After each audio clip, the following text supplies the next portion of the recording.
Tennessee was always going to lose at some point, but to go out like this, wow.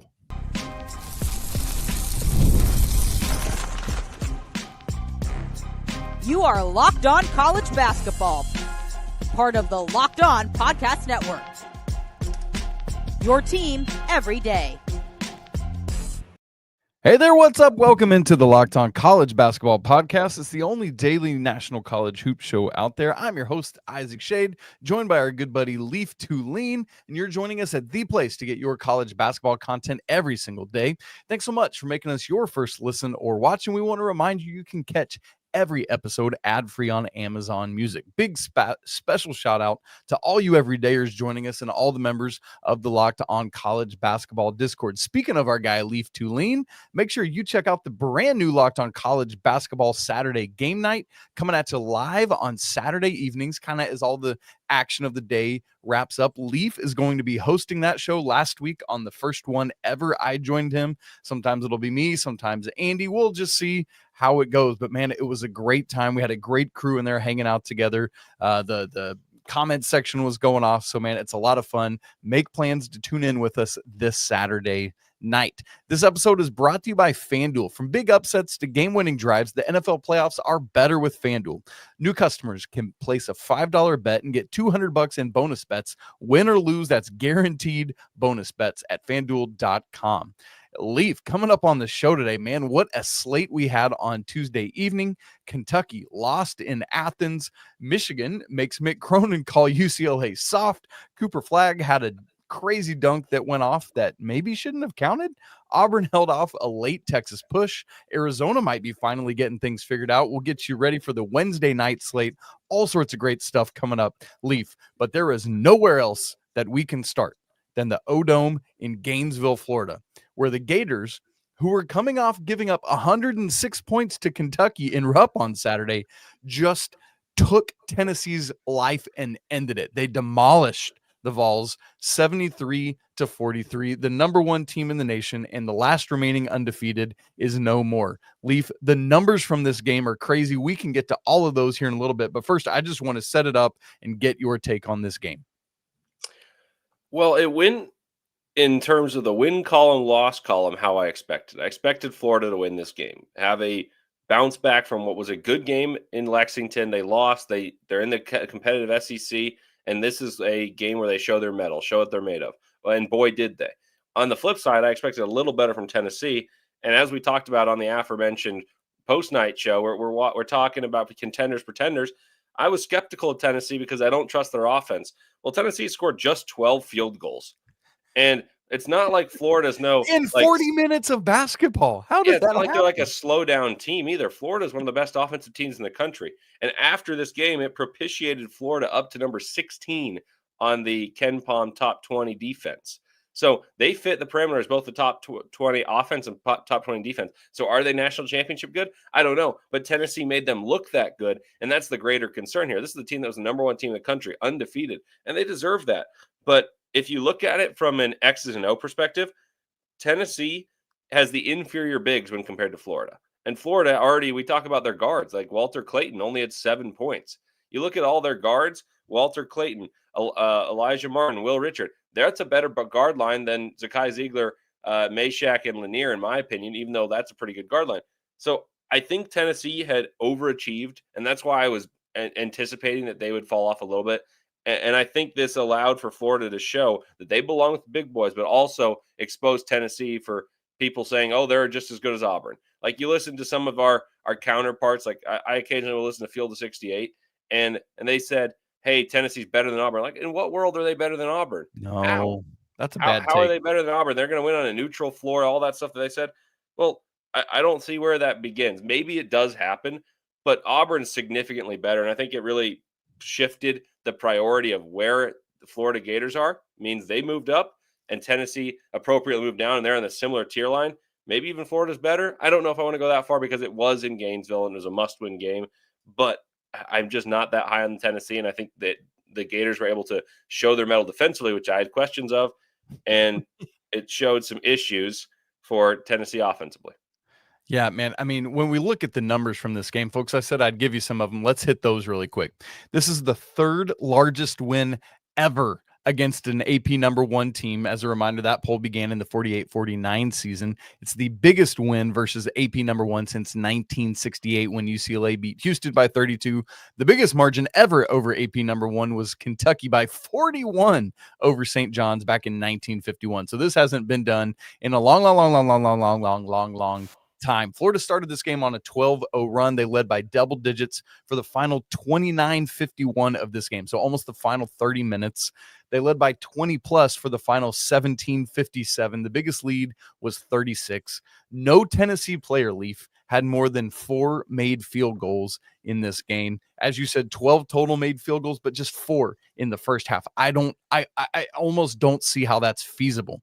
You talked about Tennessee's offense. Their 3 leading scorers are Chaz Lanier, Zakai Ziegler, and Jordan Gainey. Those guys combine to go 8 of 39 from the field. That's 20.5%. That's just simply not going to cut it.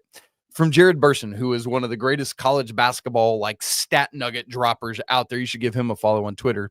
He says that Tennessee's 21.4% field goal percentage is the lowest field goal percentage in a game by a number one team in the shot clock era and the lowest field goal percentage by any ranked team in the last 6 years. Leaf, that is some kind of historical data that we're looking at that happened in Gainesville on Tuesday night. So here's my question. I think I know what your answer is going to be based on how you're talking. Do you think this game is more about Florida? Is it more about Tennessee? Is it more about the building, right? Like ultimately, what have we learned from this? I feel like the answer could be it's more about the building if it were close. Like I think that was why I gave the nod to Florida, thinking they'd win this game. I think home court, they just lost a close one. It matters more for them to win at home than it does Tennessee to win on the road. It's not saying that no one's going to try, but it wasn't close at all. And No. I think it would have been perfectly appropriate to say, oh, Tennessee's still an upper echelon team if they lost by anywhere in single digits. But the game wasn't in single digits for 30 minutes of play. Like that's alarming. And maybe I'm taking a victory lap too soon, but we talked about the contenders and pretenders on this show about a month ago than we did on Saturday.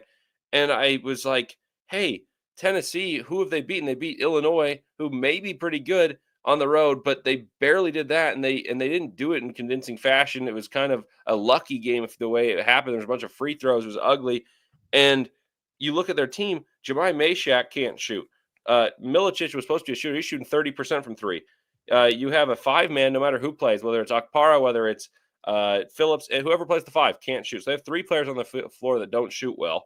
Ziegler's streaky at best. And then Lanier's a really good shooter, but he's not much of a one-on-one isolation creator in the way that Connect was. So I still had qualms about their offense. And if you look at that, Ziegler isn't like a break-you-down scorer. So if you look at the team, I have a lot of questions about how they win close games once they play close games. And they only have answered the bell once at Illinois, and it was just a kind of coast-to-coast layup, nicely drawn-up play by Rick Barnes. Their defense is going to be good. They're going to win at Thompson Bowling Arena. I have no doubt about their legitimacy as a top 3 seed. I have a doubt about their legitimacy to cut down the nets or make the Final Four. I just don't think they have the horses offensively. And I think the SEC will expose them. I think Auburn's the best team in the SEC, bar none. I don't think it's close. I think it's Auburn, and then in the next tier, there's 4 teams. But I would say Alabama's at the top of the next tier. And then you have Florida, Kentucky, and Tennessee all in the same tier below Auburn. Speaking of kind of those other teams, Leaf, once we lose our final undefeated team, which is what happened, we kind of have to start then recalibrating, just kind of our thinking, reframe all that. We now have 8 one-loss teams nationally. Interestingly, 5 of those 8 are SEC teams. Those 8 one-loss teams are Auburn, Florida, Tennessee, Mississippi State, and Oklahoma. Those are the 5 SEC teams. Then you've got Iowa State, whose only loss is to that Auburn team you just said is far and away the best in your opinion, who, again, Iowa State was beating them handily earlier in that game. And then the other 2 would be Utah State, who got another nice win on Tuesday night, and St. Bonaventure. Man, love to see what they're doing. So, Leaf, that's just good to be aware of, to take the, kind of the shape of the landscape right now. As you look at those, I know the SEC is this loaded slate. So of those 5 teams, they maybe keep taking some losses. But who do you expect to hang on to that one loss the longest? And I know we're not sitting here looking at schedules, but just in a vacuum. Yeah, without looking at the schedules, I would go with Iowa State probably, because until they play Kansas on the road or Houston on the road, I feel like they should win those games. I don't think the Big 12 is as good as we thought it was coming into the season. So I'm going to go with Iowa State. I do think there's a world in which Auburn keeps it going for longer than we possibly think, just because I think they're that good. Like the analytics say they're that good, and my eyes tell me they're that explosive. So I'll go with those two, who I think are really, really good teams. Yeah, and we do, for Auburn, they've got, they won at Texas or last night, and we'll get to that here in a little bit. But their next several games at South Carolina, on paper, the worst team in the SEC. Then they host Mississippi State. They're at Georgia before hosting Tennessee. So lots of opportunity for Auburn to keep winning. As for Iowa State, they're at Texas Tech Saturday, then they host Kansas, then they're at West Virginia. So we'll see kind of how the Cyclones can do, but that seems to make some sense. That is a tough stretch, though. That is a very tough stretch. What's nice is this game that we're talking about, Tennessee and Florida, we do get the return game in Knoxville on February 1st. So that's going to be a lot of fun there. And so we'll see what happens for both these teams. In the meantime, Leaf, let's stay in the SEC, where things didn't go so well for Kentucky, and they haven't this season when they score under 70 points. We'll set that up. Also, is UCLA soft? Because apparently their head coach thinks so. We'll unpack that and more in just a second. Right after I tell you about Rocket Money. Did Rocket Money help you find any subscriptions you forgot about? Or, maybe you were paying for subscriptions twice and you just thought you had it? Well, that definitely has happened to some folks I know of. And here's the thing. You got to get Rocket Money, which helps make it so easy to track all this stuff down. It's like having a personal assistant for your finances. And that's what Rocket Money is, a personal finance app to help you find and cancel your subscription, to help you monitor your spending, and helps lower your bills so that you can grow your savings, which is what we're all ultimately trying to do. It brings together everything in one place, so you don't have to go around to a bunch of different spots. You just find it all right there together, whether it's subscriptions, spending habits, even the goal you're looking to hit in 2025. Rocket Money has over 5 million users and has saved a total of $500 million in canceled subscriptions, saving members up to $740 a year when you take advantage of all the premium features of the app. So cancel your unwanted subscriptions and reach your financial goals faster with Rocket Money. Go to rocketmoney.com/locked-on today. Again, that's rocketmoney.com/locked-on. All right, Leaf, let's now go to Athens, Georgia, where the Bulldogs pick up an 82-69 victory over number 6 Kentucky. Really nice win here for the Bulldogs. But what's interesting, Leaf, this is not going to be like deep, crazy level analysis, but was just looking back at Kentucky's schedule. They've played 15 games this season. In the 12 wins, Kentucky is averaging 94.3 points a game, have never scored fewer than 77, and they've scored 90 or more 8 of those 12 wins. In their 3 losses, they've been under 70 in each one of them, at Clemson, Ohio State on a neutral, that's the CBS Sports Classic, and then last night to Georgia. In those games, they're averaging 66.7 points a game. So like basically 28 points a game fewer in their 3 losses. And again, Leaf, I know that's not groundbreaking analysis, but it is something to watch for. Kentucky right now has a threshold where if they can't hit 70, they're not winning a basketball game. Yeah, I think they're more gettable than the other teams that we think are in that top 10 range. Like, I think it would be safe to assume after last weekend's games where Florida and Kentucky played, where we talked about them being kind of 6 through 10 range. Well, I think they're the most gettable of a team 6 through 10, because Kentucky doesn't have a guy. They have a lot of guys, and sometimes that helps them in big games. So you can't key in and take one guy away, because like that game, they had 6 players score 14 or more against Florida. And Florida is now top 20 in both offense and defense. Like, that should be a championship contender paper. And yet they win that one. They beat Duke. They beat Gonzaga. They win big games, and they scheme their way. But they're the most gettable team, because who cares if Andrew Carr goes for 16, because you're not defending a Walter Clayton. You're not guarding against a Cooper Flagg, in which you key in on like you have to against Duke. I think they're the most gettable because it's hard to have your whole team consistently be great. You can do so, and that's why it was great at Rupp. They had 6 guys score that many, but I don't think it's possible for, like, in the NBA they say role players play better at home. It's probably even more true in college. Maybe they're not role players for Kentucky, but they need some of those guys more consistently than the other teams with stars need those role players to be complementary. Because Walter Clayton can win you a game. You can win a game with Mark Sears. But I don't think Kentucky has one of those guys, which makes it harder for them to rally the troops and be consistently great. It would be nice if their team was always consistently great, because that would be a beautiful watch. But I think it makes it harder for them to rile the troops up and get to that level. So I think they're going to got more than some of these other teams we talk about as top 10 teams, just because of other teams can match up personnel. Like, they're not overly imposing. Georgia may have had the best talent on the floor in Asa Newell, and that won't happen to the other team. So that's not a shot at Kentucky, because I think they are a top 10 team. They've earned it with their resume thus far. But I'm not on the full-on contender for Kentucky just because of that. You need a star in college basketball, and they don't have one.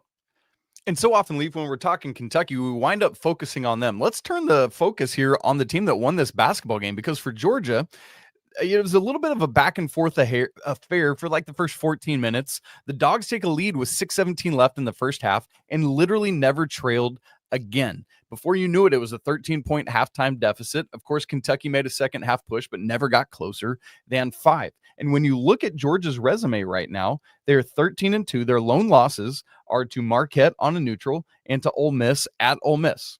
I can live with both of those. They now have wins over Kentucky. They beat St. John's. They beat Grand Canyon, which isn't as good right now as they have been, but is a notable thing. When you look at the net, Georgia is 29th in the net right now, Leaf. They're 2-2 in quad 1, no quad 2 games, and they haven't lost in quad 3 or quad 4, although they've played quite a few quad 4 games. But for Georgia, man, it's encouraging. They're right in here as part of this SEC mix. I'm not expecting them to go gangbusters and get ranked and do all this stuff, but they're solid, man. It's a solid basketball team. I would hate to play them in an 8-9 game. Oh, that's a great call. Yes. I think there's going to be 4 teams in the SEC that are ranked 7 through 10, and I guarantee you the opponent of those teams is like, oh my goodness, we have to play these guys, and now we look like we're like not a good team because they just played Alabama and Auburn in a back-to-back road trip, lost by 30, but they're like 6 seed material if that didn't happen. I guarantee that happens. Kentucky lost to a team that's going to be in the NCAA tournament. I feel the same way about Mississippi State that not many people are talking about. Like, Georgia lost to them, and it looked not great because it was not a super close game. But Mississippi State right now, if you blink and you miss it, they're a top 15 team in the country. That's right. So I think Georgia's a good team. I think they're very underrated because they have the athletic pieces that they often have, but they have a little more skill to go with it. And I think the SEC is going to get 11 teams in. So losing a game shouldn't be an indictment on Kentucky at losing a road game against a tournament team. It really shouldn't be. It's just you're not used to Georgia being there. And let me just say, Georgia's loss was to Ole Miss, not Mississippi State. Oh, exactly. Mississippi State blasted someone else. I got it confused. But Mississippi is going to be a tournament team too. Exactly. And that's the point. I just wanted to make sure to clarify that. But look, for Kentucky, this could be a 500-ish team in the SEC. Like, they could finish the SEC around 9-9. And that's a reality that a lot of these teams are facing. Like, for Kentucky, Leaf, 4 of their next 5 games are against teams that are top 14 in the AP poll. They're at Mississippi State. They host number 10 A&M. Then they host number 5 Alabama. And they've got at number 1 Tennessee, who won't be number 1 any longer. Outlier in that is Vandy, who they got to go to Nashville. And that's a tough game right now, right? So SEC, man, it's just you do not get breaks. Leaf, let's go out west to LA, where the number 24 Michigan Wolverines go to number 22 UCLA and kind of handle business. I think it would have been a bigger deal if Florida hadn't done what they did to Tennessee. I think nationally, this would have been the game that would have been like, holy cow, Michigan, look at you. 36, Leaf, 36 points from Vlad Goldin in this game. For the Wolverines, Leaf, yes, they've got 3 losses, but it's by a combined 5 points. Wake Forest in a neutral, Wake Forest, that was by 2, Arkansas by 2 in a neutral, and Oklahoma by 1 in a neutral. For Michigan, they are now 4-0 in Big Ten play with wins at Wisconsin, at USC, and at UCLA. So 4-0, 3 of which are on the road, man. We said it preseason, we were higher on these Michigan Wolverines than a lot of people were. And man, it is proven they've got to keep winning, but it is proving so far that Dusty May knows what he's doing, man. Yeah, Dusty May's really good coach. I was not sure how to feel about their 4-5 combination. Well, now it might be the best in the country of a 4-5 combination. So, the interesting thing to me is, your tease into it said Mick Cronin called his team soft. I wouldn't call UCLA soft. Like, UCLA is one of the more rugged teams in the country. They may not have played well in this game, but they gave up a bunch of wide open threes and they shot terribly. At one point, Michigan was 15 of 29. UCLA was 2 of 23, like from 3. And so that's typically not what I associate with being soft. Yes, you can play better defense, but the soft part is getting abused for 36 on the interior by Vlad Goldin. I've been wondering when he would get some of that shine because he's a bludgeoning big man. He scored all the time, no matter who he was playing at FAU. They played Illinois. They played all those guys. I think he's the kind of differentiator because Danny Wolf, people will catch on a little bit. Like, he's really talented, might be an NBA first-round pick, but Vlad Goldin being alongside Danny Wolf is what differentiates them. So seeing that is huge. UCLA is a bit of Jekyll and Hyde, though. They can go out and beat anyone because they defend better than anyone. They beat Gonzaga, and then they go lose to back-to-back games. So I don't know if they have the consistency to win the Big Ten. And the grand scheme of things, I think Illinois is probably the team to beat the Big Ten, but maybe Michigan made a statement and said, hey, we're right there too, despite a little bit of a turmoil to start the Big Ten play. And I think some of that, a big part of that is what you said about Vlad Goldin. I was shocked at how he started the season. I was like, this dude's going to be a walking double-double for Michigan. But 5 of the first 6 games of this season, Leaf, he didn't score in double digits. Since then, in games 7 through 15, he's gone 18, 24, 20, 17, 26, 13, 17, 11, 36. Good grief. All double-digit games since then, and I don't see him slowing down. Now, the rebounds obviously aren't there at a massive level for double-double after double-double after double-double, but he's doing the things that he needs to do. And when you pair that with Danny Wolf, which, as you said, that is working out really well, man, that combo Twin Towers, I'm not calling them David Robinson and Tim Duncan, obviously, but it's like they are making that work in an era where most teams aren't even trying to do that. And I wonder if that dynamic is going to allow them to beat teams that a lot of others wouldn't just because of how they're constructed. I'm trying to think of other, like, I know Alabama is starting 3 like 6'11" guys. Outside of that, I can't think of teams that are doing this in this modern era. Auburn's got Broom and Cardwell. There you go. That's another one. Yeah, but so, I mean, it's like we're struggling to come up with them, and I think that's a big deal. For Mick Cronin, man, I love it when he gets curmudgeonly like this. Not only, he didn't even just call his team soft, he called the assistant coaches soft too. He's like, I'm the only one at practice with passion, and I'm out here trying to bring the passion, and nobody else is. And it's like, I don't know about you, but I don't think that's a good way to keep your locker room together, right? Hey, it worked for Patino. When he called him slow last year. Laterally slow. And in like a soft group of individuals. And all of a sudden they won the rest of the games up until they played UConn in the semifinals. So who knows? Maybe these anti-motivations work. I was just like, as I was listening back to his press conference, I was like, because he didn't name any of the players. I was like, how do you go back into the locker room and start having conversations? Is it like, does he just like, all right, Leaf, remember when I was saying that? I was talking about you. I meant Leaf too. Like, does he just go face to face have these, or hey, guys maybe it works for some of the players. Some wouldn't like it, obviously. Yep. But maybe it would work for some of the guys. I do think that's a bigger effect of the COVID era and the transfer portal, that these players don't develop the relationships. I like the one thing that stands out to me. You remember when Aaron Henry got an earful from Tom Izzo, was just looking at him and like nodding, and he's like, "Yep." And then Aaron Henry had his best game he's ever had in the tournament against LSU in the Sweet 16. Yes. So I know that's really random, but that was a great game, and he wins. But like Aaron Henry and Tom Izzo cultivated that relationship, and now it's like if you have those hard-nosed coaches like Tom Izzo, like Mick Cronin, I don't know how well people react to that, and maybe that's not their style. But they're allured by UCLA, and maybe it's the UCLA and the money, and then it's Tom Izzo and the player, and it doesn't. Or sorry, Mick Cronin and the player, and it doesn't work. So I'm curious to see how this happens, but I think you're going to see more and more of that. And it's a new day and age. Like, I mean, we saw Larinaga was tired of it. We saw Tony Bennett was tired of it. So I just don't think that this is going to be uncommon for the future. Yeah, and so much of that is knowing your players, as you said, who can handle that, who needs the little compliment sandwich of, oh, that was a good little dribble you had there. Dude, that shot was awful. And then, oh, but that little pass you made, what a great little bounce. But and so we'll see with that. All right, Leaf, we got to keep going. The likely new number 1 team in the nation got a late push from Texas, but held on. Is Arizona starting to turn a corner? And Cooper Flagg had a highlight reel dunk that was all over SportsCenter and social media and everywhere. But Leaf, it might should have actually been a turnover. We're going to get to all of that and more coming up here in just a second.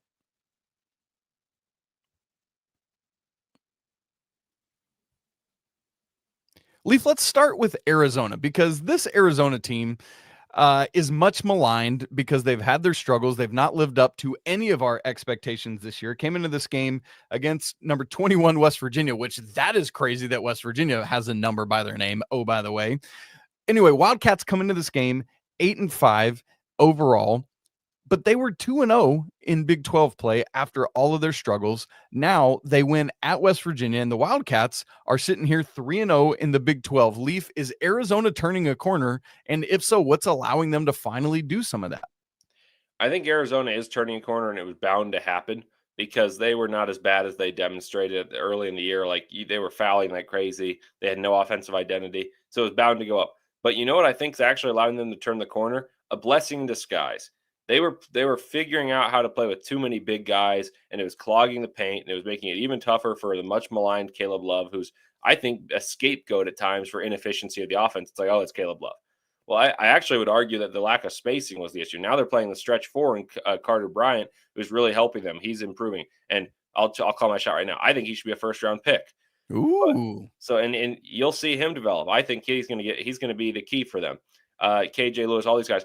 But what I mean by that is Krivas, who's a good player, he's out for the season. I think it's a blessing in disguise because it gives more space to Trace Townsend. It gives role definition to the rest of the players. The other team who I think's received a blessing in disguise is when Malik Renew went down for Indiana, and it's made it somehow a revelation occurred in Mike Woodson's head 2 months late, which is the most pathetic thing in the world, that he didn't realize that his best players were playing out of position. Renew's a 5, Valo's a 5, and Mbako's a 4. So now all of a sudden one's gone, so you can play them at the natural position. Indiana looks a little better. They're still not good, but on a higher level scale, Arizona's right there and doing the same thing. So I think they are turning a corner. I do think they're going to end up one of the top 4 teams in the Big 12 standings. Yep. And to be fair, right, like so much of this is schedule based. The wins so far are TCU at home, at Cincinnati, and at West Virginia. Cincinnati is proving to maybe be a little bit of a fraud. I know you were kind of in on that. And West Virginia, is not this team that was expected to be ranked. So wake me up when they're playing Houston and Iowa State and Kansas, and we'll see what's happening there. But early returns for Arizona is good after they had gone on that streak of losing 5 out of 7. They're on a 5-game winning streak right now. They're home to UCF on Saturday, and then Tuesday they host Baylor. That'll be a big one to watch.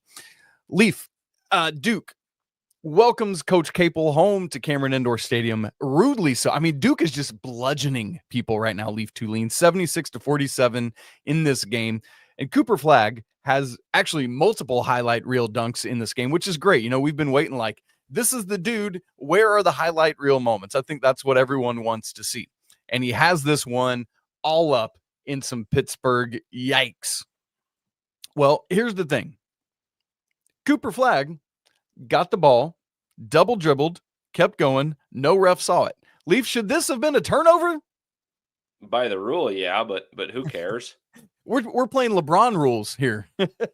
I mean, LeBron had an unbelievable dunk at 40. Cooper Flagg had one at 18 today, and both are the number 1 picks. Like, that was the signature moment we've been waiting for, like That's you right. said. That's absolutely right. But regarding Duke, I mean, we've been on it for a while. Like I've said, I think it's Duke and Auburn as the best 2 teams in the country for about 3 weeks now, and I don't think I'm changing my tune anytime soon. But Duke is defensively a juggernaut.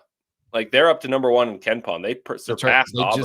That's right. And they were last week when I filled in for Locked On Blue Devils when they beat Virginia Tech. Duke was 3rd in KenPom, and they were a plus 32 in net rating. Well, now they're a plus 36.73, narrowly edging out Auburn plus 36.64. And as of last week, Auburn plus 36.71 was the highest ever at that juncture for the past like 10 years. So Duke is firmly a national championship contender. In fact, they're well on their way to being a national championship contender. And no one's talking about it because Auburn looks better, even though Duke beat Auburn. And Duke has 2 close losses because, Cooper Flagg spun into double teams and they're poked away in early games, but the team shot horribly. So like I said, Duke, if they can get consistent shooting, they get Isaiah Evans or Colin Kneppel loose in any game, they'll win. Duke is the team to beat if they play their A game because they don't let you score. Like, their defensive metrics are alarming, and they're not even forcing turnovers at the rate that I think they can. And Shire started to incorporate a little bit of a press in there. So I'm worried about Duke running away with the ACC to the tune of like 19-1 in the ACC. And they could be number one overall seed because their losses are against Kansas and Kentucky. Yeah. So I think it's Duke and Auburn are the best 2 teams. I hope they get a rematch at some point. Oh man, that would be wonderful. Yeah, I mean, Duke, the ACC, the best ACC record ever in the 20-game era is 17-3, and if Duke doesn't eclipse that this year, it will be a disappointment. I firmly believe that. But yes, Duke or Auburn versus the Field Leaf. Would you take it for the national championship? Smart money says no, but are you crazy enough to do it? I don't think I would do it, but I'm close. Not saying something. Well, let's talk about those Auburn Tigers. Leaf, they go on the road to Texas. They're up by 21 early in the second half. With 4 minutes and 44 seconds, they score to go up by 17 at Texas, 75-58. The Longhorns go on this crazy run, and Auburn is still up 10 with 1:28 to go. Texas cuts it all the way down to as few as 3 points with 11 seconds left, 3 points with 33 seconds left, and they just can't get over the hump. Any concern about that for the way Auburn ended it, or is it just like, that happens sometimes on the road in conference play? It's a win. They're going to be number 1 in the nation. Let's move on. I mean, to me, Auburn knew they were going to win the game, and it doesn't bother me that much.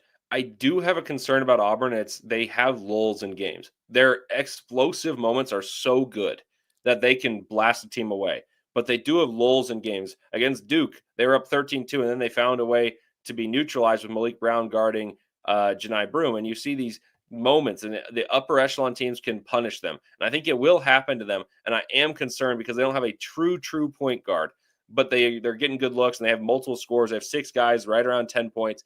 I think they're going to beat all these teams with their explosive nature. But in these lulls, it allows for teams to creep into the game like you saw with Texas. So is it concerning? Probably not in the huge picture. But if you're looking at championship teams, I'm sure Bruce Pearl's like, we need to straighten out these rough patches because one of those rough patches can cost you a national championship. And I have a really interesting example. Virginia, when they were in the Elite Eight, they were in the Final Four in the championship. They won it, but they were up by double digits in most of those games, and then they'd have a horrible patch, and then they'd be down. They cause the improbable. Mamadi Diakite hits the shot to tie it against Purdue. They then win and go on a huge run. Then Ty Jerome fouls against Auburn. They were up 9. They go down 1, and they have to play the free throw game and win with Kyle Guy's heroics. Then they have against the championship against Texas Tech, same exact situation. So that team was good enough to win a championship without the theatrics, but it made it a fabulous run because they had these lulls. Well, those lulls, as Auburn knows better than anyone, almost cost Virginia a national championship. Yeah. And I think that might be a teach tape moment for Bruce Pearl. All right, elsewhere around the country, an interesting result. Louisville beats Clemson at home 74-64. The Cardinals are now 3-1 they're up to 4-1 in ACC play. Really interesting there. Marquette was down at home at the half to Georgetown 38-29, but they come back to get a nice little win there. So a couple of interesting results to keep your eyes on. As for tonight, Leaf, a couple of interesting games. UConn is on the road at Villanova. This is a massive opportunity for Kyle Neptune's club. We'll see that 6:30 p.m. Eastern on FS1. Alabama is at South Carolina. I'm not worried about there. I am intrigued by Ole Miss, number 23 in the nation, at Arkansas, 7 on ESPN2. The lone ranked game tonight, number 10 A&M at number 17 Oklahoma, 9 p.m. on SEC Network. That'll follow Bama and South Carolina. And then a couple interesting games, Leaf, where some ranked home teams, it's like, don't sleep on this. Arizona State at number 11, Kansas, and Penn State at number 13, Illinois. Leaf, I know we got to get out of here, but any of that intrigue you? There's some really interesting matchups tonight. Well, Wade Taylor's out against Oklahoma, and Keep that in mind. That's the big news right there, because I would have taken Texas A&M to beat Oklahoma, because Oklahoma is so reliant on Jeremiah Fears, who's excellent, but it's just a lot to carry for an 18-year-old in SEC play. So that one I am keeping my eye on. And then Nova's favored against UConn. I want to take UConn, but UConn hasn't looked overly convincing. Like we talked about Marquette being down against Georgetown, where, well, UConn struggled at home against Providence, who has lost by 30+ against some pretty bizarre teams, to be honest with you. Yeah. So I'm curious. I don't know if I have any strong takes on these ones, but I think there could be a couple upsets by the money lines, at least. Maybe not by the rankings. I was shocked when I saw that Villanova line and that they were favored by 1.5 there at home. Arkansas is favored at home against Ole Miss by 3.5, and Oklahoma, back to that game, is a 2.5-point favorite at home against A&M. Leaf, my favorite game of the night, the Somebody's Gotta Win Bowl. DePaul at Seton Hall, 6:30 Eastern on Peacock. DePaul is 0-4 in Big East play. Seton Hall is 0-3. DePaul's regular season Big East losing streak is now up to 36. Tonight could be the night. Keep your eyes on it. We'll see what happens. It's going to be crazy. Leaf, such a fun show to get together and talk college hoops, man. I love everything that's going on. Going to be a fun show tomorrow. Andy will be your host for that, and then I will be back with you on Friday to get you ready for the weekend slate and recap Thursday action. Folks, if you haven't subscribed to the show on video and audio, make sure you do that so you don't miss out on a second, so you get notifications when we're getting ready to go live on Saturday for game night. That's going to be a blast. Make plans to tune in with us. If you haven't joined the Locked On College Basketball Discord, we would love to have you there. A great way to stay involved with everything going on in college basketball, man. It's free to join. Link is in the show notes. As always, we want to say apologies to the lawyer family. Let's go Wild, Popes, and until tomorrow, peace.